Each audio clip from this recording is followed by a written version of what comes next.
Roblox psychological horrors. They're a niche subgenre of Roblox horror that isn't about the spooky jumpscare or the terrifying monster. It's a genre that plays with your inner fear and taps into our most personal and intimate parts of our psyche, making you confront emotions that you'd rather avoid. 1006 was made by a developer named F2ZZ. The game itself is a personal letter for the best friend Lucidic, which was then made public for weirdos on the internet to peer into and analyze. It's a game that tells a story about better times through the eyes of Lucid, but quickly spirals into a journey of loneliness and regrets that still haunt her. This is 1006, a Roblox psychological horror game about accepting loss. The story starts on October 6, 2021. It's Lucid's birthday. While Lucid's eyes are closed, most of her worries are gone.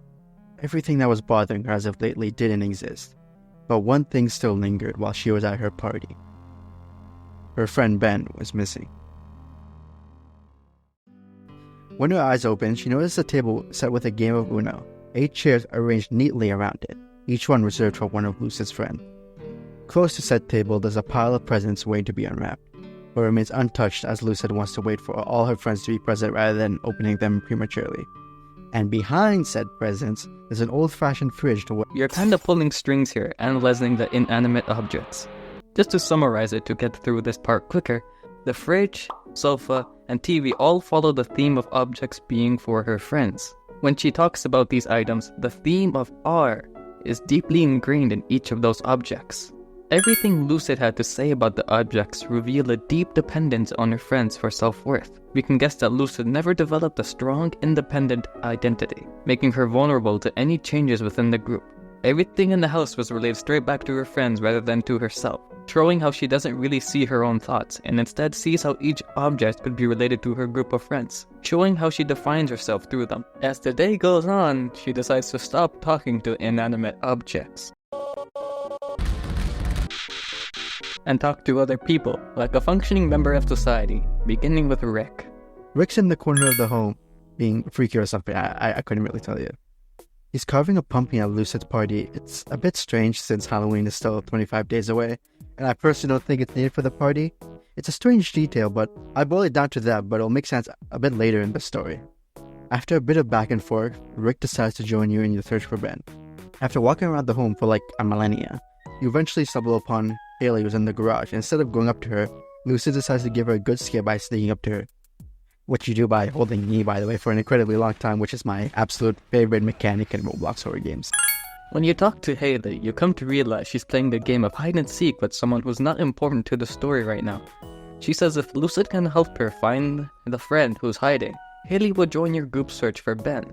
She joins your group, and hopefully, the real Lucid doesn't do what we did and somehow gets stuck and is forced to restart the whole playthrough, but instead goes toward the bedroom, which is on the opposite side of where Haley was, and encounters a new character called Rachel, who's doing her homework.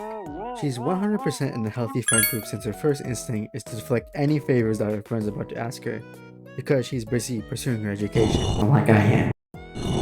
Next to Rachel, on top of the bed, is a girl named Lillian. She's throwing the craziest Gangnam style right now, and is a bit too preoccupied with making a gift for a person we haven't met yet to lend a hand in finding Ben, but she wishes you good luck with that. You gain access to the bathroom key that's right next to her. Just to take a step back from the story, there's a common theme in Lucid's interactions with her friends. Ben's absence is a constant point of focus in every conversation. She brings up Ben with each friend rather than fully engaging with the friends which are actually there. This creates a sense of unease and highlights Lucid's inability to connect with her friends at the moment, but instead makes everyone pivot towards helping her find Ben. As you approach the bathroom to unlock it with the key you have, Rachel interjects to announce that her professor has posted an assignment.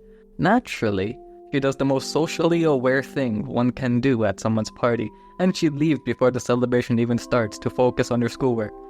That's truly a Sigma move. Finally, you enter the washroom where you find Nick, and despite being invited to the party, he instead opts to brush his hair, despite his in-game model being bald, and leaves for work instead of celebrating Lucid's birthday. I guess a lot of people really don't want to spend time with Lucid. But I'll explain why this is significant later. Just bear with me for now. After Nick leaves, you and your friend look into the mirror. In the place where Nick's car was, there's a vent.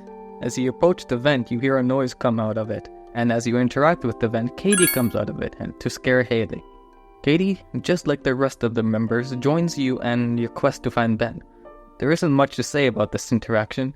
I could make it an imposter joke, but it's 2024, come on, just low-hanging fruit at this rate. After some time, Lucid realizes that she's explored most of the house with no signs of Ben.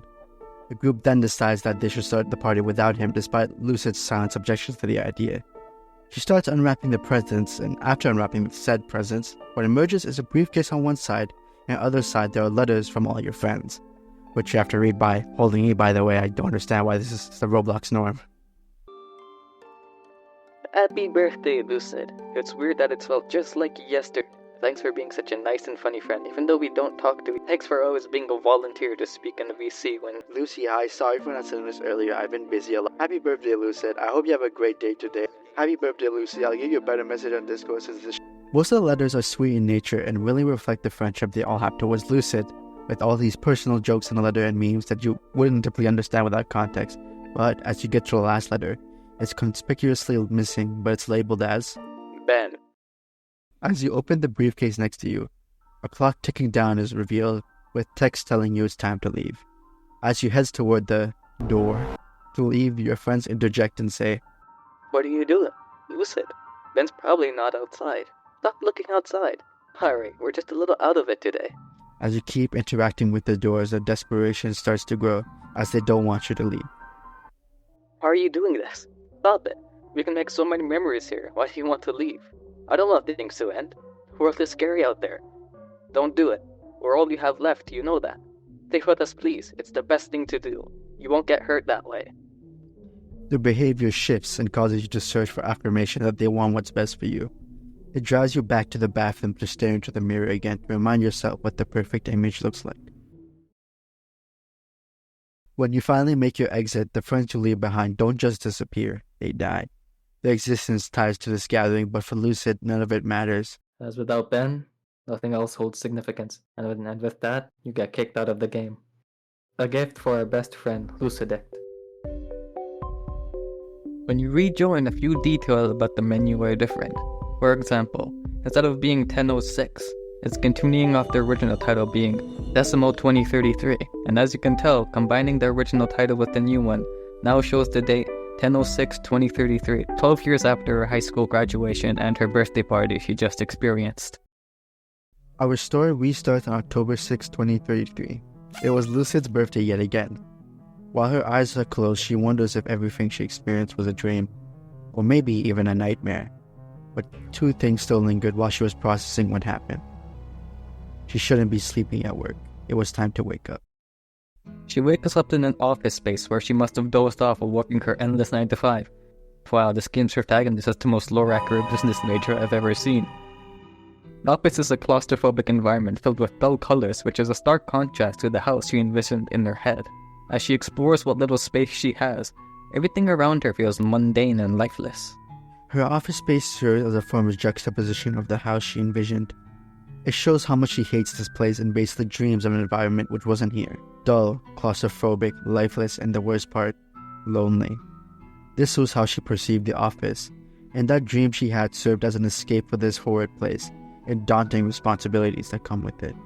She finds her old memory book tucked away on the top of a shelf, which she can't reach since she's probably 5'7". Close to the bookshelf, there is a ladder which she uses to reach the book, but before she gets the chance to reach it, her phone starts ringing. Hey, is this Lucid? It's been a while. Time always has a way to slip through our fingers. Sometimes we lose people, moments, and even parts of ourselves. While understanding the stories, a question came to my mind. What does it mean to accept loss? Lucid is a character that is deeply involved with her friends to the point where her own identity is mixed and part of the personalities of her friend.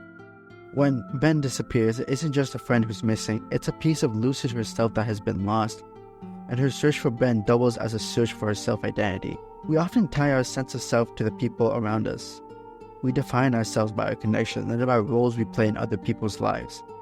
But what happened when those people are no longer there? What role do you play now? For Lucid, accepting loss means confronting the uncomfortable truth that people and relationships are not permanent.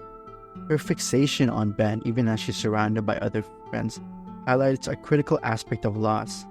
It's not just about missing someone, it's about the fear that comes with it. Fear that nothing will be the same. When dealing with loss, it's crucial to find the strength to move forward. Actually, healing from loss means having the ability to embrace old memories without letting them consume you, allowing you to grow beyond the people you've lost. Lucidic's story presents itself as a story on how not to accept loss. 1006 shows us the fallout of what happens to a person who lets loss define them. When Ben leaves Lucidic, she didn't just lose her friend. She lost all of her friends, the very people who were her support system. And in the future, as she's alone, we find out this is due to her underlying trust issues that she develops after Ben's abandonment, and becomes isolated due to the fear that whatever happened with Ben will happen again. For Lucidic, her birthday became her worst day, and all it really took was one bad day.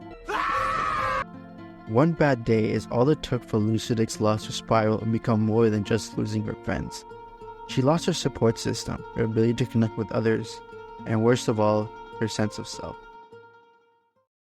Throughout this video, we show the characters of 1006 by their names and username. But why include this detail? This is where we include the please do not harass anyone disclaimer, so please don't do that.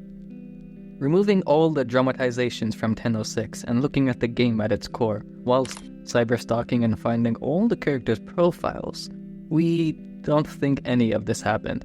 How can we know? Well, what if we told you we found Ben? Ladies and gentlemen, we present to you F2ZZ, whose real name is Ben. The fact Ben himself made this game kind of eliminates the theory that he passed away or abandoned Lucid. I mean, he definitely didn't abandon Lucid. Imagine abandoning your best friend and making an Omori styled game for everyone to point and laugh at. It's like if I made an Undertale spin-off based off me and Dip's deteriorating friendship. In reality, this game is exactly what this creator said it would be. A personal letter for their best friend Lucidic. Reading in between the lines of dialogue and the release date of this game, it was most likely made as a way to ease Lucidic's mind from the stress of moving from high school to post-secondary. She probably started to develop anxiety about this realization, and Ben decided to make a game to ease the anxiety she was feeling about the future she was worried about.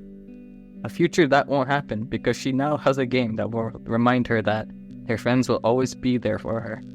We want to emphasize the importance of respecting the people mentioned in this video. By all means, Lucidic's friends care deeply about her, and this game was likely made as a way to express their love and support towards her. The only reason we even included their usernames in this video was to emphasize that everyone has their own stories and struggles. The story of 1006 uses real people as their set pieces, but tells a fictional story about the consequences of letting loss consume you. Also, please stop joining Lucidic's group to ask if she's okay. She's probably at university right now and not playing Roblox at 19 years old. Who would be doing that, am I right? But anyways, this is Smoothies. And this is Dip. We're two goofy goobers who make video essays about topics we're passionate about. Like this video and check out our other content if you like this one, and subscribe for more.